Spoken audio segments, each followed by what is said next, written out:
I've been living out of my Delica van for many years now. In this video, I'm going to share with you all the things that have gone wrong, plus all the modifications that I've done, parts that I recommend. I'll also take you guys for a walk around the outside of the vehicle and show you what gear I'm using and explain what does and doesn't work from all my years experience on the road. Stay tuned. G'day, my name's Mick. In 2018, I sold everything and left the city life behind me to go on a big adventure around Australia. Many years later, and I'm still living my dream, exploring the country in my four-wheel drive van called Gypsy and fishing. Till this day, I still know that leaving the Matrix life behind me was the best move I've ever made. Join me for the ride as I live with the ultimate freedom.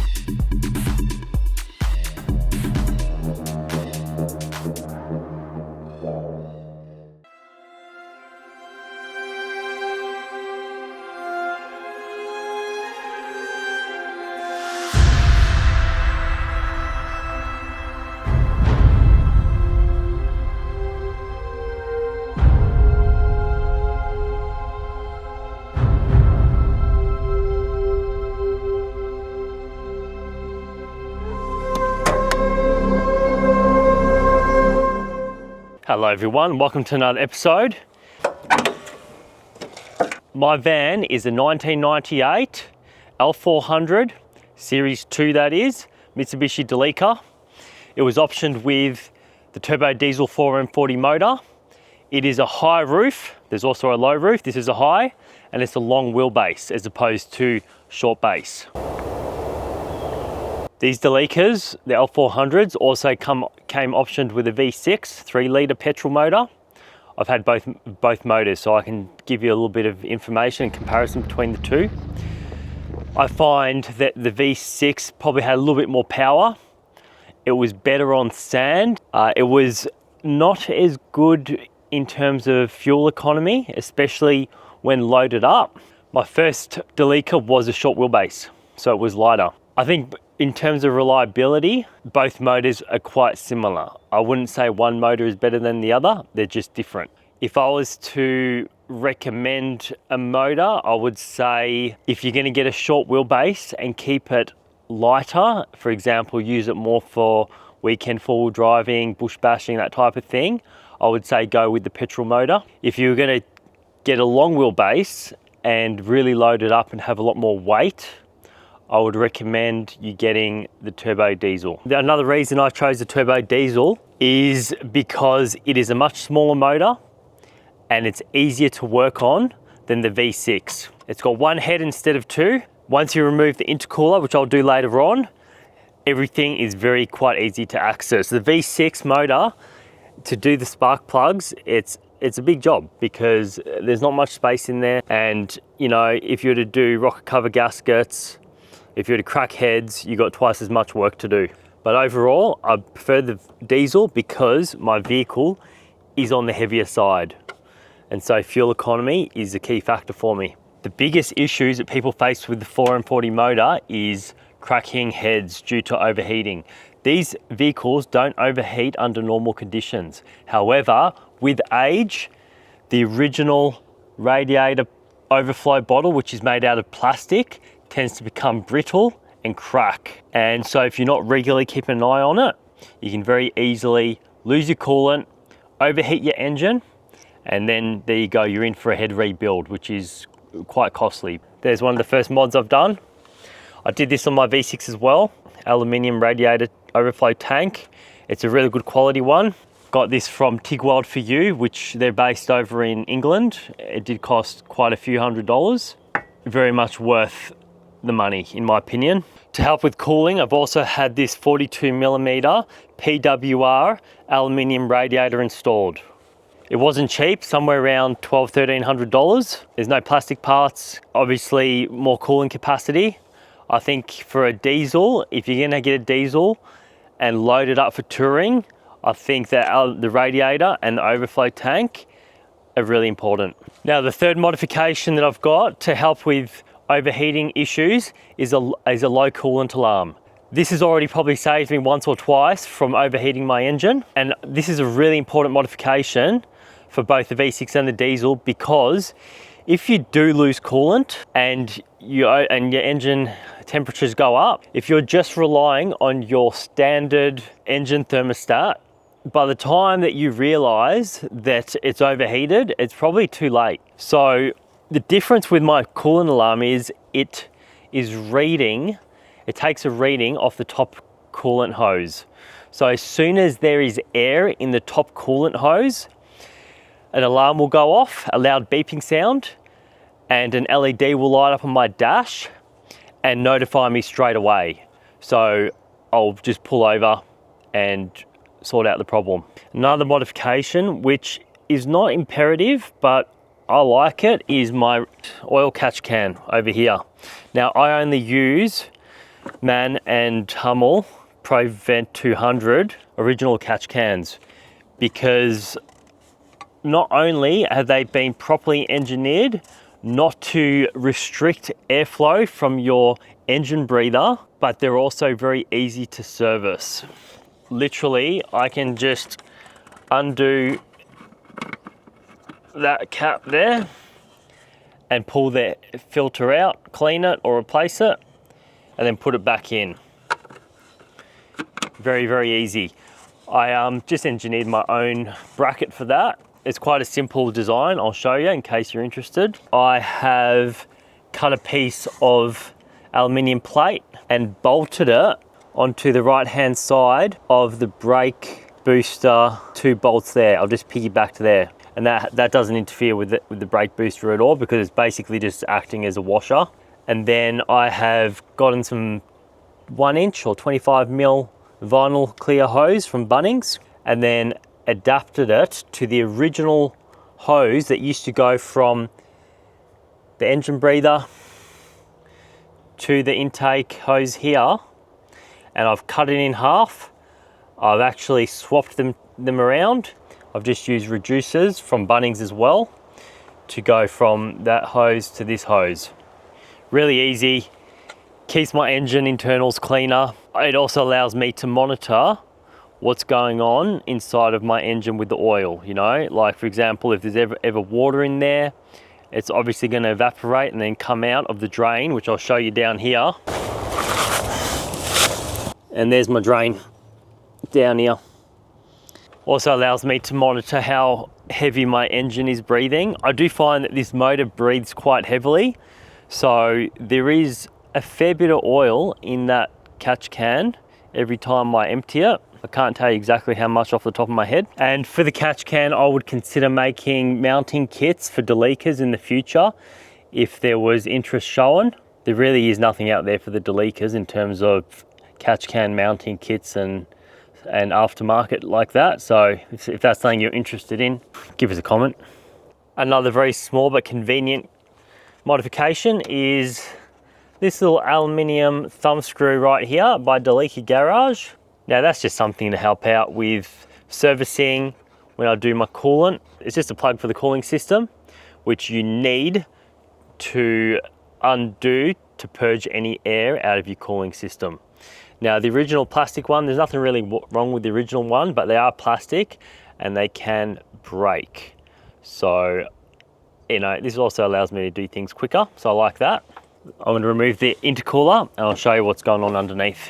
All right, there's 4 10mm bolts, a couple of clips here for the fan in the intercooler, and then just a couple of 10mm hose clamps here come off as well, and 2 10mm bolts here as well, holding on these vacuum actuators here. Okay, intercooler comes off easily. Here we go. With the intercooler off, the engines are extremely easy to work on. Here you go, globe plugs, very easy to get to and service. Injectors, very easy. There we go, all the sensors are really easy to replace and work on. Now, globe plugs. I've replaced my globe plugs before and I've used the cheaper Bosch. I highly recommend not using them. I will only use ceramic globe plugs made by NGK. They last a lot longer, they're more expensive, but they last way longer. Engine oil, I only use Penrite semi-synthetic. As for engine oil filter, air filter, and fuel filters, I just use whatever I can get for a good price, usually from the Delica Garage website. They're all pretty much the same in my opinion. Airbox is very easy to get to, and air filter is very easy to replace. Just 4 clips there, very easy. I like to give that a blowout regularly. Also, when I take the intercooler off, I'll always give it a blowout. I do have an onboard air compressor and air gun, which comes in very handy for servicing. Brake fluid, I only use .4. You can use .3 on this as well, but .4, it does have a high temperature threshold. Definitely going to be better, especially for these heavy Delicas. You don't want to be overheating your brake fluid and losing brakes. It's happened to me before, not on this vehicle, but on a Hilux, and believe me, it's a very scary moment, especially when you're going down a mountain. Fuel filter is back here, behind your radiator overflow and your battery. You do have to remove the battery to do your fuel filter. And right behind the fuel filter is the glow plug relay, just here. That's something that I've had to check a few times, especially when it wasn't starting too well. You always want to check to see that there's power going, coming in and out of your glow plug relay. In the end, it was actually just the glow plugs that were at fault, because I did have those cheaper Bosch glow plugs, and in my opinion, they're rubbish. Don't use them. You know, they're junk. Go with NGKs. Thanks to my upgraded cooling system, I've never had any cooling issues with my vehicle. However, I have had one catastrophic failure, and that was a timing chain which snapped. I'll go into a bit about that. So I was basically cruising down the highway at 100 kilometers an hour on the Bruce Highway near Mackay, and engine stopped, pulled over, did some diagnostics. I removed my rocker cover, and I could see that, yeah, this timing chain was snapped, camshaft was snapped, and so on. Now, this was extremely unlucky. It happened at approximately just over 300,000 kilometers, and I had to get the whole head rebuilt because obviously things were broken in there.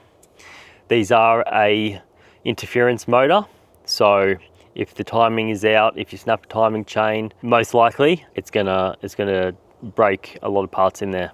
Now, when that happened, I learned a lot. As much as I love this motor because it is old school, it is a low pressure diesel system. It's not a common rail with high pressure injectors. So injectors are extremely cheap. I only use original Mitsubishi injectors, but they're cheap. Parts are cheap for this motor. It's a low cost, relatively low maintenance motor. Plus, you can run it on vegetable oil with a few little modifications. However, if I was to do that all over again, I would not rebuild the head. It cost something like $4,000 or $5,000. And the guys who did it were up in Mackay. They were a diesel specialist. They're working on trucks, they're working on Toyotas, and they'd only ever worked on one Delica before. And it was the same motor, but it was a Series 1, meaning that it had a mechanical fuel pump. The mechanical fuel pumps, you can just time them with a screw, basically with a screwdriver. But with my pump, Series 2, which is an electronic fuel pump, it has to be timed using a dial gauge. Now, when these guys rebuilt the head and they put everything back together, they made a big mistake. And it cost me a lot of time, a lot of money, a lot of headaches. It was running like absolute rubbish. It was underpowered, it was using heaps of fuel. It was a big headache. So I ended up having to take it down to Delica Garage in Brisbane. Spoke to Jono, and he said, listen, it looks like a fuel pump issue. You got to take it into the specialist. And it was Christmas time, and I was in a hurry to get places, and basically I was stuck for a while, and I had to wait for New Year's to come for this diesel specialist to reopen. Took it in there, and craziest thing happened. They had a fire there the night before, and the workshop burnt down. So after waiting for months and months, I got rejected once again. Eventually got down to Delica Garage in Geelong. Ben down there helped me out, never forget it. Basically just, mate, took him a couple of hours and it was done. The fuel pump on this is electronic, and they didn't time it correctly. And it ties back into my last video when I'm talking about workshops, mechanics that just don't know what they're doing when it comes to Delicas. Timing chain should probably be done every 200,000, 250,000 kilometers max. And it's not so much the chain, but also the guides, they wear down, and the timing chain tensioner.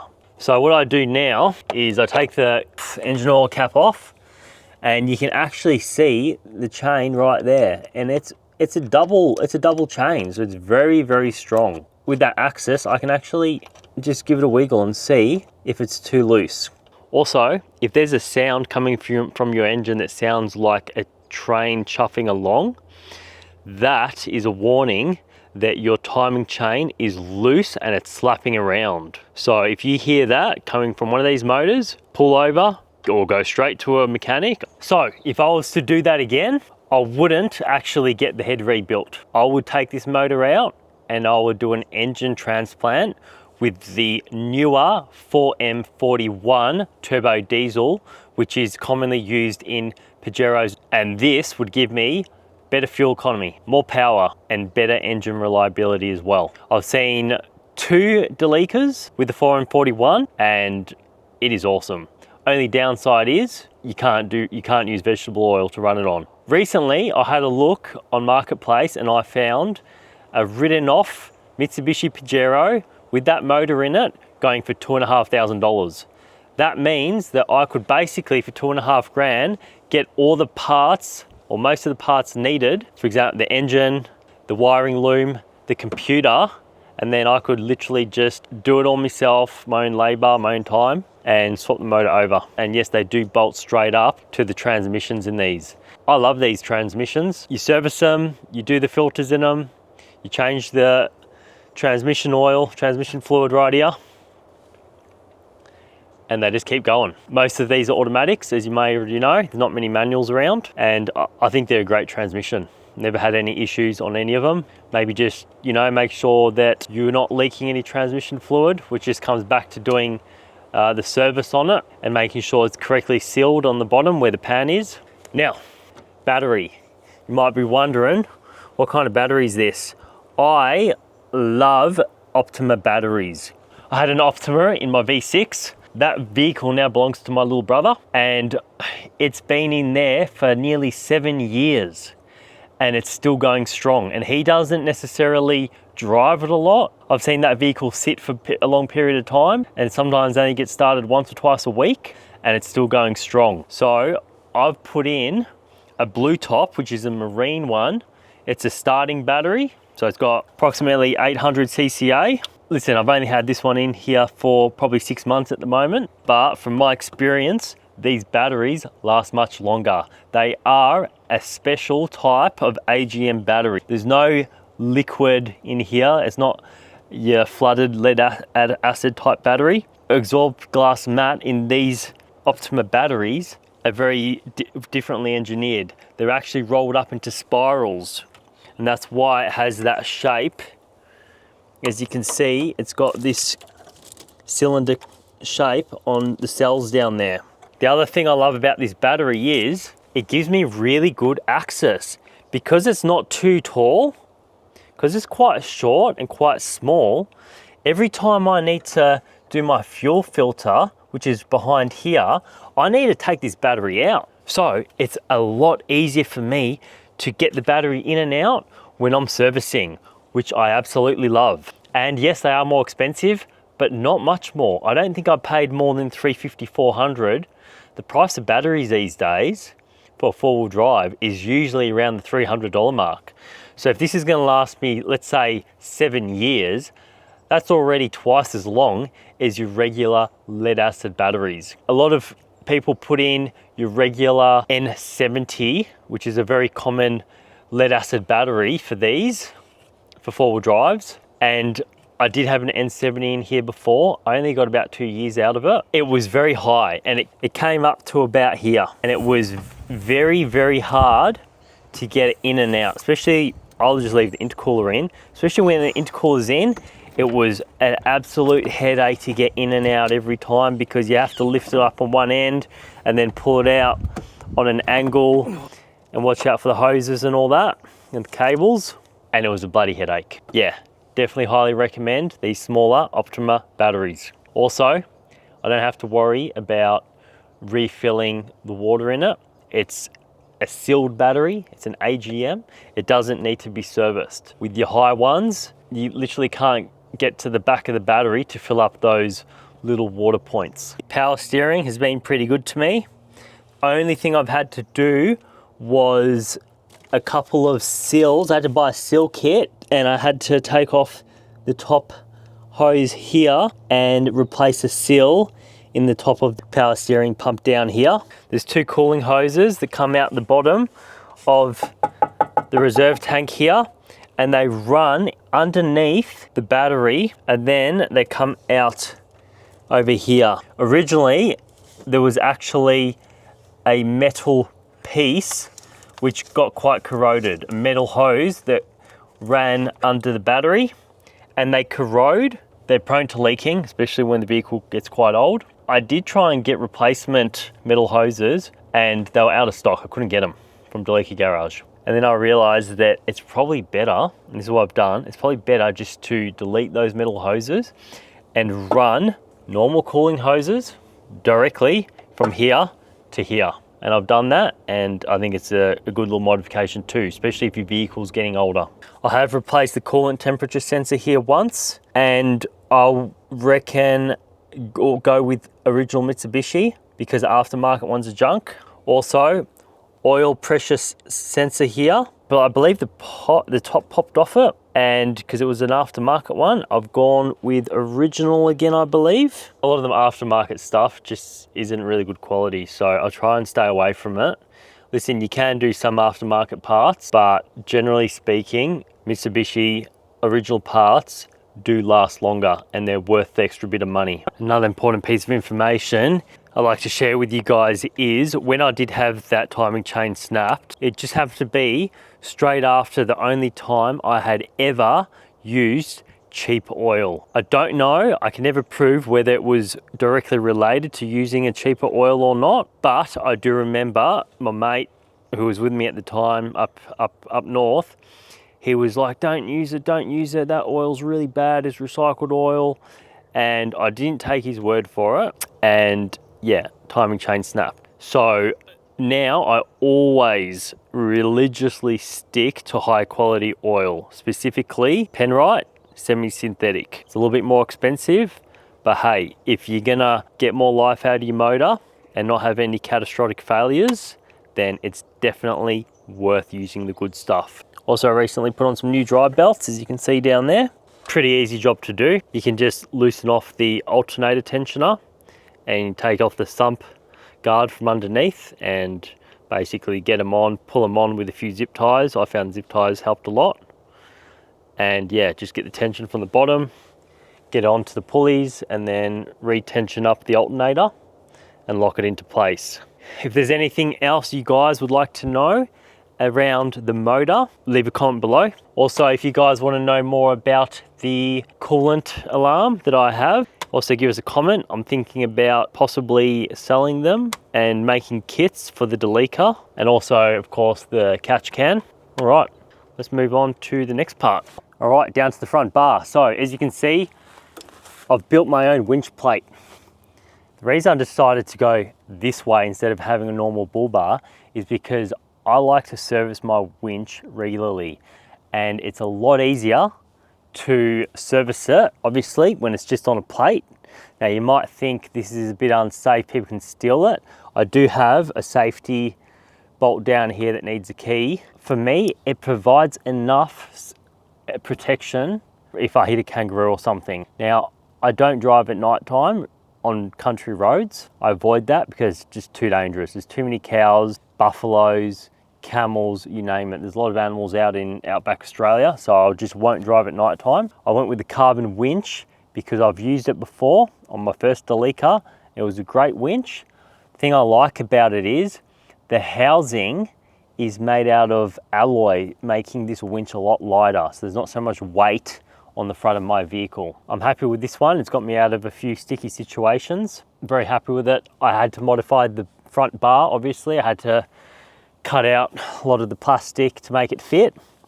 and basically it's just angle iron. There's about 3 bolts on each side, 1, 2 and 3, giving it plenty of support. I did have an X-Rocks bar on my first Delica, and they're a great bar. I like them, they look awesome. They're pretty lightweight. They are quite hard to get on. I found that the X-Rocks bar, mounting it was you had to do it in a specific sequence, and you had to use pry bars to match up the holes, because they don't just match up automatically like you'd expect. The X-Rocks bar also, it's not very aerodynamic, and it does create quite a wind tunnel where the wheel arches are. I've seen people create their own kind of wind deflectors, which I think is a great idea. But for me, the original plastic bar does the job. I like it because it's lighter and it gives me better access to my winch for servicing. And you know, winches, they do bugger up sometimes. Solenoids bugger up, motors get water in them, things happen. So it's really important to be able to take it off easily, service it, check it, and so on. Also got some aftermarket bash plates. There's one here and there's one underneath as well. Very important bit of kit. Just your cheap Kings LED light bars.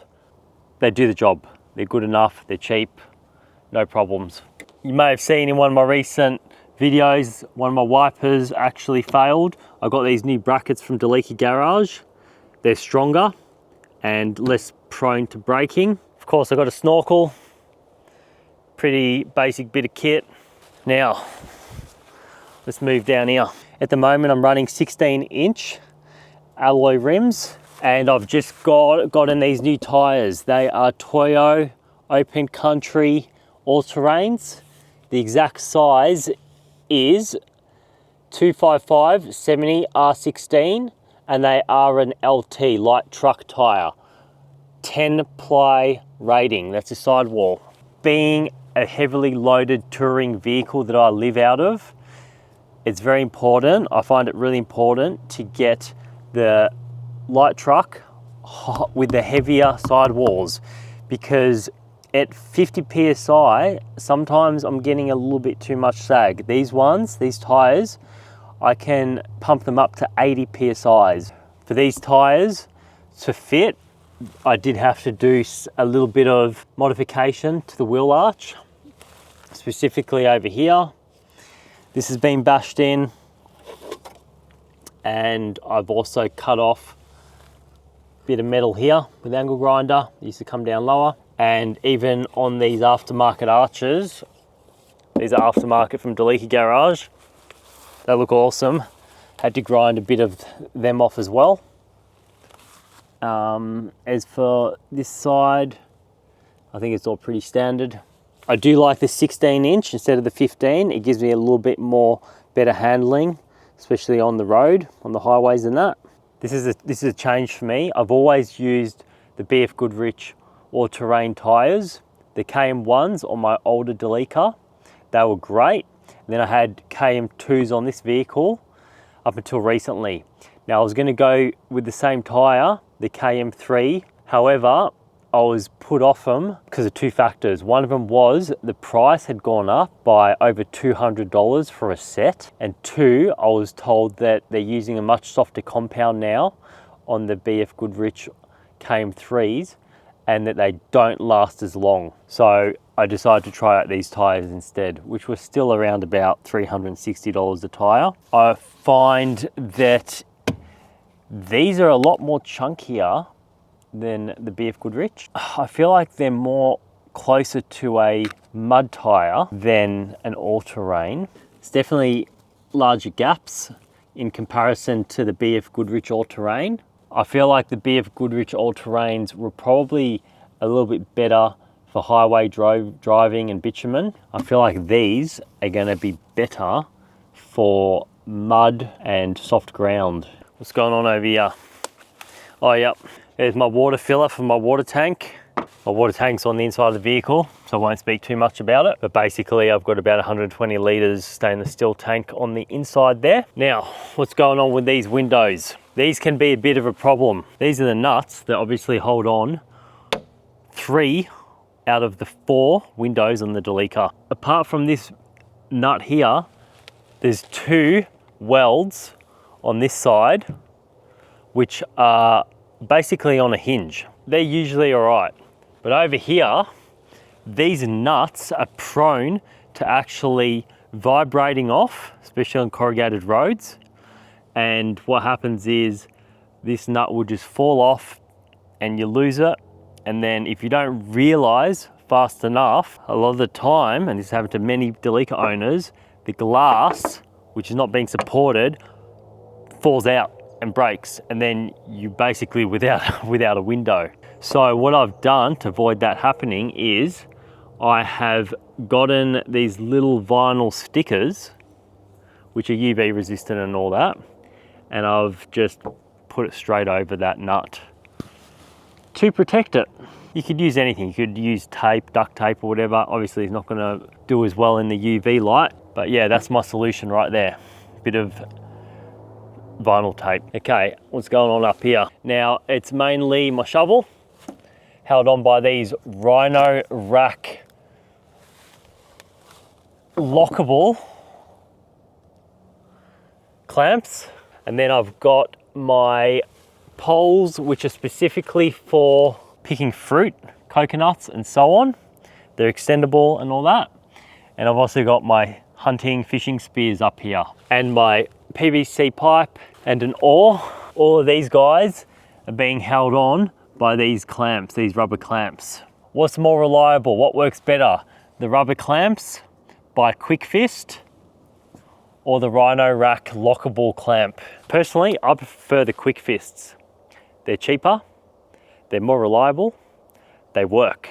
Right now, these Rhino Racks are actually unlocked and they're extremely, that one I got open, they can be really hard to open, especially considering that one's stuck. Whenever I want to use my shovel, it is an absolute pain in the butt. I don't know why I've still got these on there. It's something I need to change, but I can't open that.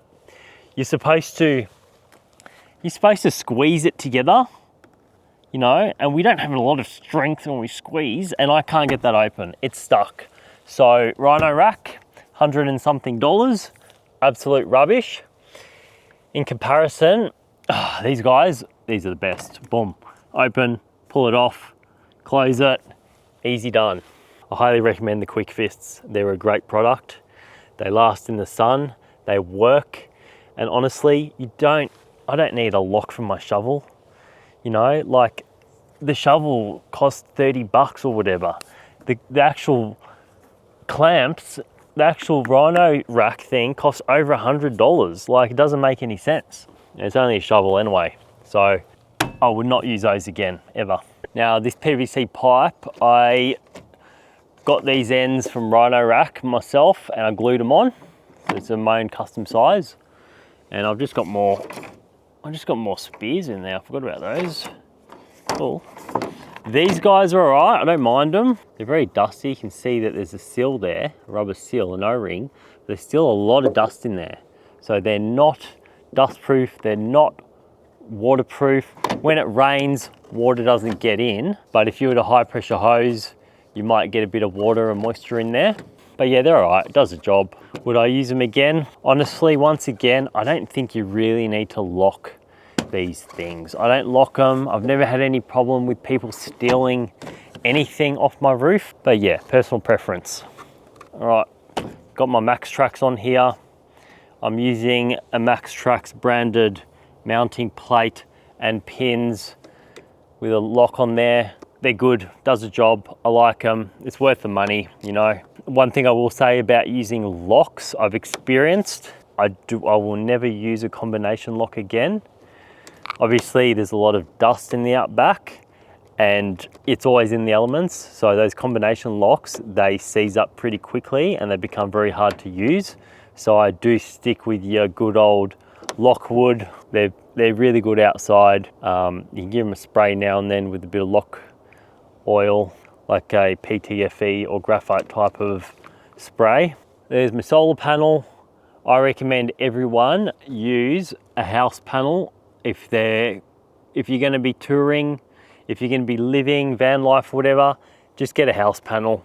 I'll explain why in one of my future videos, which will be dedicated just to electrical systems. I do it all myself. I know what I'm doing. I've done heaps of systems. Obviously I've got the kayak on there as well, so the solar panel's not doing a great deal at the moment, but that's fine because I'm doing a lot of kilometers, so I don't really need the solar panel to charge up.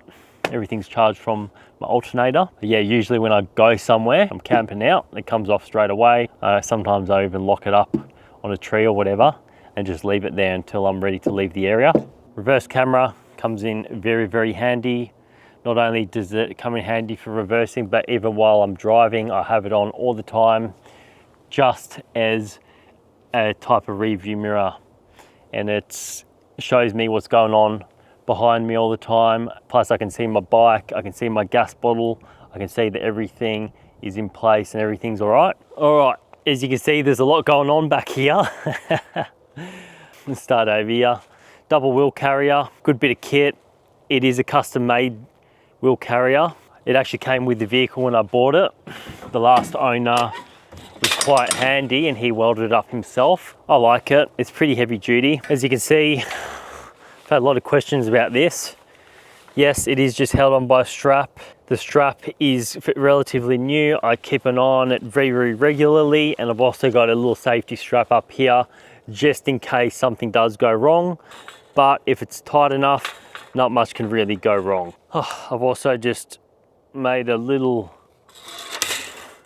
kind of like drying cleaning rack here. Just a bit of something I got from the op shop and a bit of aluminium I had lying around. And then I actually just clamped it on. I haven't even bolted that on. It's just clamped on. Obviously I got the bike on the back. One of my fishing buckets just happened to fit really nicely. This is just one of those mop buckets from like Coles. You can also get them from Bunnings. And I find that it sits on that tyre really nicely. And then that strap there holds it down.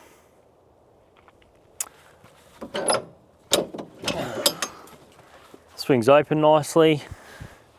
And basically I've got a whole heap of crab pots, yabby pots and so on.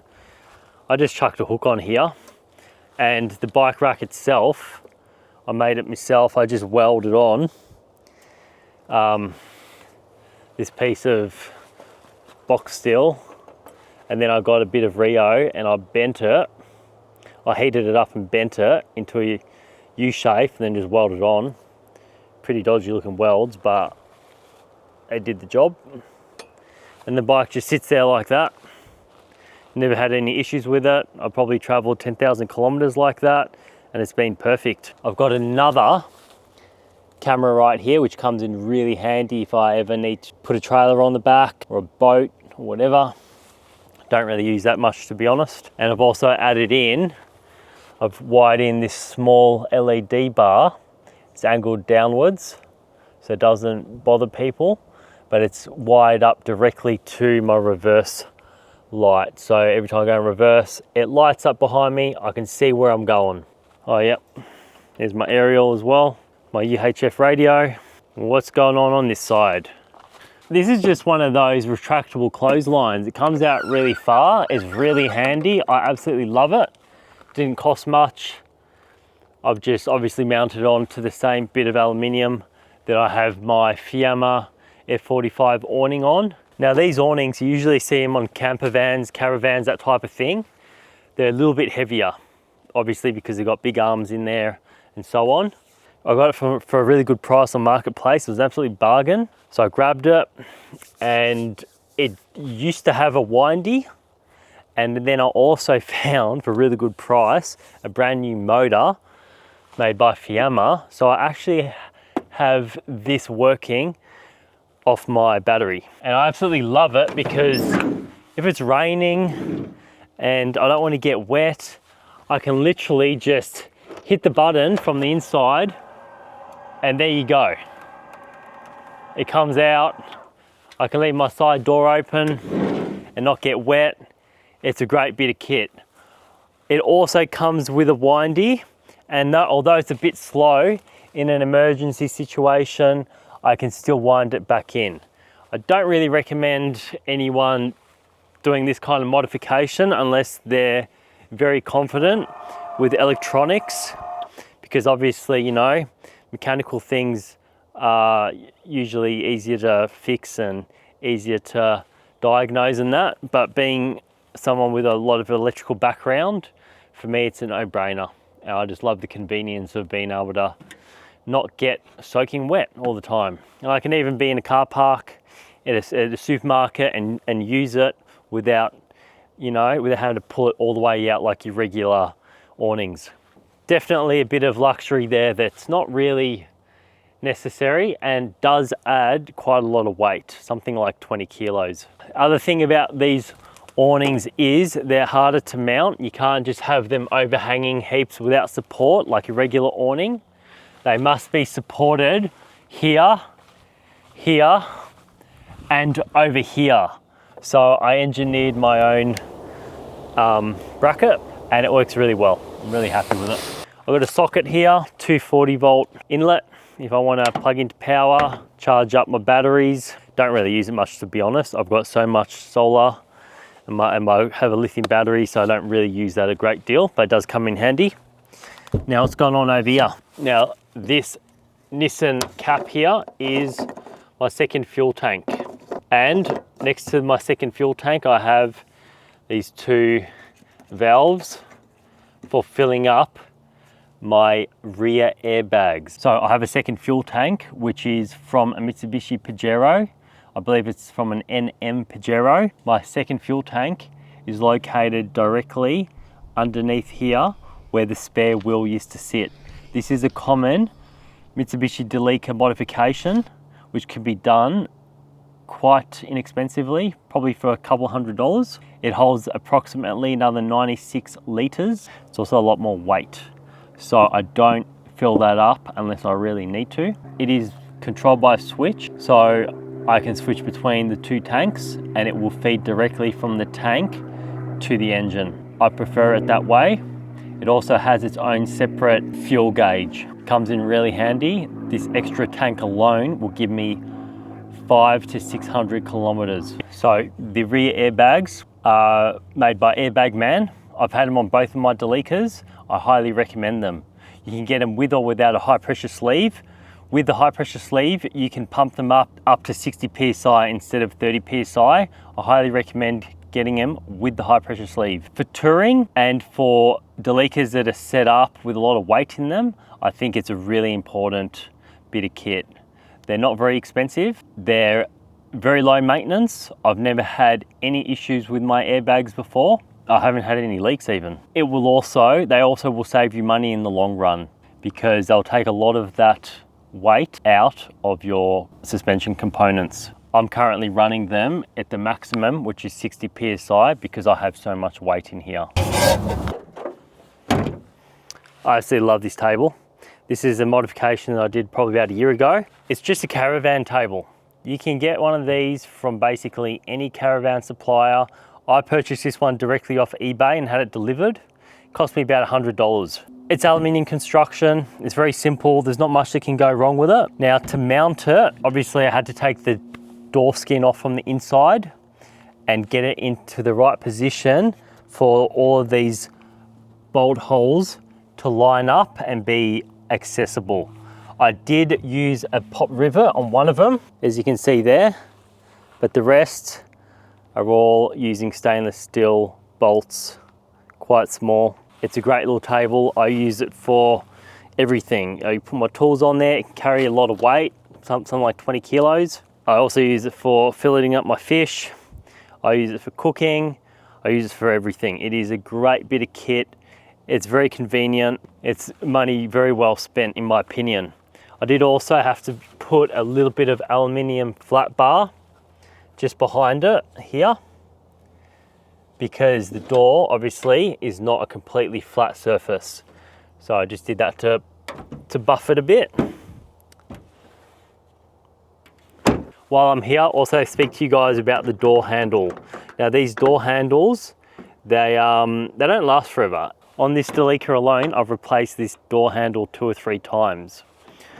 Now, It's not actually the door handle, I've learnt, that is the actual problem, but the extra pressure on the door handle due to the runners, the rollers, specifically the one in the middle that lives right here in this channel. And it will, if you remove this plate, you'll be able to see the actual rail in there. Now, after my last door handle broke, the runners, the rollers, actually seized up completely, and I could not even open or close the door. I was up in Darwin, and it was a bit of an emergency thing because I couldn't get in and out. It was a pain in the butt. I went to a Wreckers in Darwin. They had 2 Delicas there. Both of them had the rollers on there. So I was able to get a new roller for something like $100. It was in fairly good condition. I was happy with it. When replacing those rollers, it's not really hard to do. However, I will give you a valuable piece of information about this plate right here, which covers it. So as you can see, I've put 2 screws here. I'll put those screws there because the original bolt that holds this on is on the inside, behind the skins, behind everything. And with everything that's built in mine, it's very hard for me to get to that bolt. So I ended up removing it and just replacing it with these 2 exterior screws for easy access and maintenance. So if you're gonna do a build in one of these, you gotta think about access to that bolt. If you wanna seal that bit up, just do what I've done and job done. As for the door handles themselves, they're quite easy to replace. You can get them from Delica Garage, you can get them off eBay. But yeah, if you're breaking door handles, look at your middle roller. There's also obviously rollers on the top and the bottom. I haven't really had any problems with them. They are very easy to replace, access is good, so no real issues there. Another thing is I did find that I had water leaking in behind this glass. Basically, this glass is glued on. I believe it was probably due to rust or the seals going. My fix for that was something really simple. I just went to Clark Rubber and I bought a piece of EPDM tube, which is right there, and I've just wedged it in there, all across the top of the window and down the side there. There it is, a little bit of EPDM. I'll just wedge it in there and it does the job. No more leaks, cost me about 10 bucks, if that, not even. And it was very easy to install. And it's been in there for, basically since I got this, it's been in there for years and hasn't leaked. Roof rack, yeah, it's a long roof rack. It's just one of those cheap steel ones. I got it with the van, does the job, it's good. There's nothing wrong with it. They do rust out. I can see there's a fair bit of rust happening on there. I would like, on my next one, I'd like to get an aluminium one. That would be a bit nicer. Maybe a little bit lighter as well. All right, let's talk about suspension. This has a Dobinson's 2-inch spring lift. So it's got new shock absorbers. It's got torsion bars in the front as springs, and it's got obviously coil springs in the rear. I like the Dobinson stuff. I've used them on both of my Delicas. I think that they're great. My last Delica also had Ranchos in it. The Ranchos had a little dial on there that you could adjust the dampness or whatever. Honestly, it didn't do much and they didn't last that long, and they were leaking and they went really soft after not too long. So I like the Dobinsons. I think they're the best on the market. Put in a ball joint spacer on the front, and on the rear I've got these Delica Garage sway bar link blocks. These are important as well for your geometry. I've also seen some people, in fact I had them originally on this Delica when I bought it, I had these extended sway bar links instead. They also did the same job, but they didn't do it well. I don't think they were very well made and the threads ended up going on them. This is the best way to do that. Also, when you do the lift on these, you also need to put in a block for the rear brakes, which is really important. In terms of servicing and maintenance, I did have rear trailing arm fail not too long ago. I got a new one sent out from Delica Garage. It is something that needs to be replaced every so often on these because they do rust out and then they open up and obviously they don't do their job anymore. They were torqued up really, really tight. I did have to use a rattle gun. I borrowed one at a mate's place up north and I was able to get them off. Pretty easy job. Also on the front end, I've replaced all my board joints, upper and lower. I've replaced sway bar links. I've replaced steering rack ends. I've also had a lot of bushes replaced. Delica Garage did some of my control arm bushes not long ago. I've done all my board joints myself. I only use Mitsubishi originals because the aftermarket ones, they're cheaper and they just don't last. As for sway bar links, I've gone through so many of them. I've been trying to get original Mitsubishi ones. They're a bit hard to get at the moment. They're out of stock, but you might have seen one of my videos recently. The sway bar links just don't last. I've also had bushes on my front differential replaced and transmission mounts replaced as well. At the moment, everything's up to date. I also had some cracks in my chassis. So the thing about Delicas is they're not like your Hiluxes and other regular four-wheel drives where you have your body on your chassis.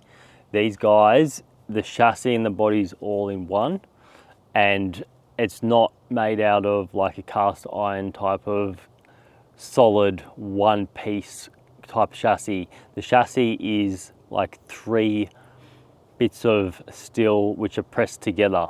So they are weaker, they're lighter, they're not as strong, and they are a lot more prone to rusting and to cracking. Now, being a very heavy touring vehicle that I've been living out of, I've had to keep an eye on my chassis, and not long ago there were some cracks found in the front here.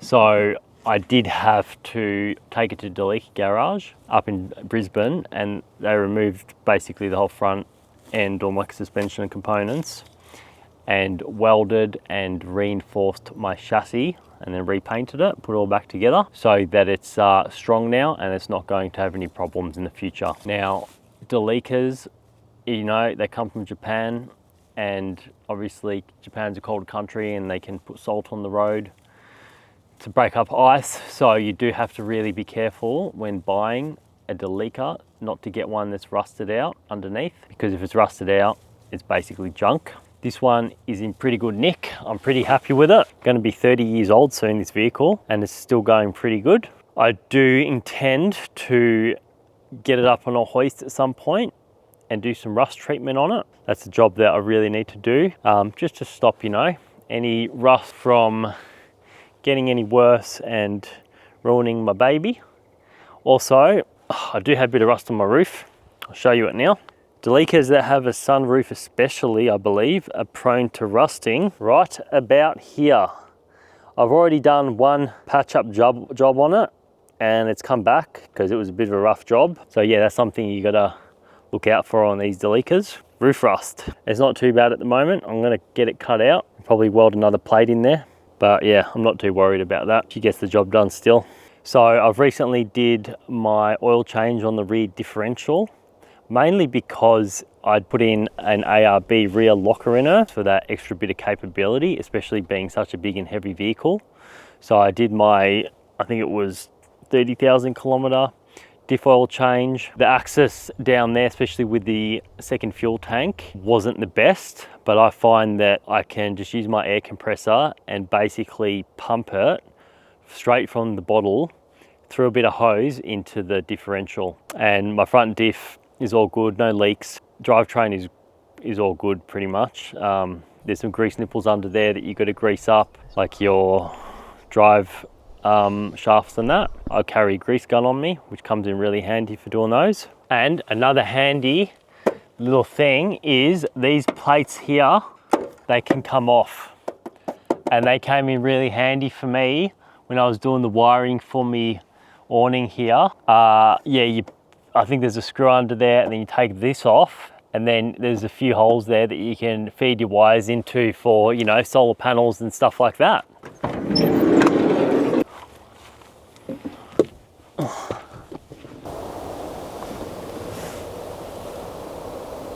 If there's anything that I've left out, or if you have any questions, feel free to comment down below.